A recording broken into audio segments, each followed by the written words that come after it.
آج ہم سنیں گے آدم علیہ السلام کی کہانی۔ بہت وقت پہلے اللہ نے سب سے پہلا انسان بنایا۔ ان کا نام تھا آدم علیہ السلام۔ اللہ نے انہیں مٹی سے بنایا اور ان میں اپنی روح ڈالی۔ اللہ نے آدم علیہ السلام کو بہت کچھ سکھایا۔ اللہ نے فرشتوں سے کہا کہ آدم علیہ السلام کو عزت دینے کے لیے سجدہ کر۔ سب فرشتے مان گئے۔ ان میں سے ایک جن تھا، اس نے منع کر دیا۔ اس کا نام تھا ابلیس۔ اس نے گھمنڈ سے کہا، میں آدم سے بہتر ہوں، مجھے آگ سے بنایا گیا ہے اور آدم کو مٹی سے۔ اس گھمنڈ کی وجہ سے اللہ نے اس کو اپنی رحمت سے دور کر دیا۔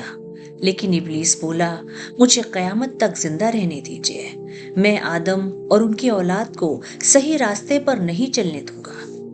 اللہ نے اسے اجازت دی اور کہا کہ جو میرے بندے ہوں گے تو ان کے اوپر کچھ بھی نہیں کر سکے گا۔ اللہ نے آدم علیہ السلام کے لیے ایک ہمسفر بھی بنایا جن کا نام تھا حوا رضی اللہ تعالی عنہا۔ دونوں جنت میں خوشی سے رہتے تھے۔ اللہ نے ان دونوں سے کہا، تم جنت کی ہر چیز کھا سکتے ہو، بس ایک خاص درخت کے پاس مت جانا۔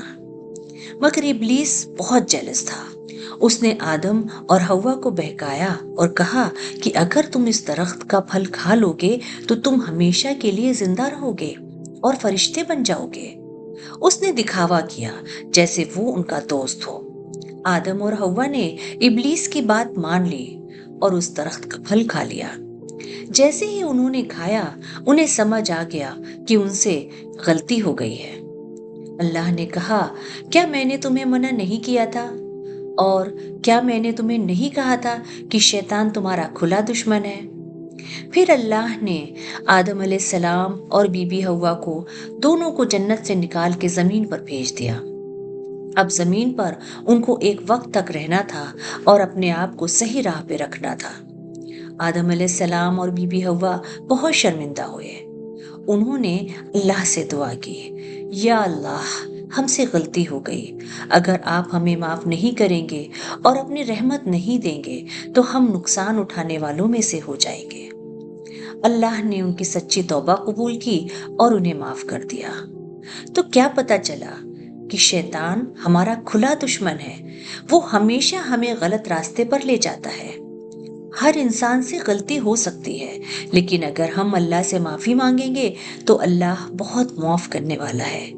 اللہ کی راستے پہ چلنا ہی جنت کے راستے پر چلنا ہے۔ تو یہ تھی پہلے انسان کی کہانی، پہلے نبی کی کہانی۔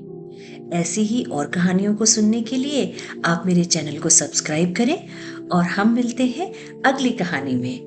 اللہ حافظ۔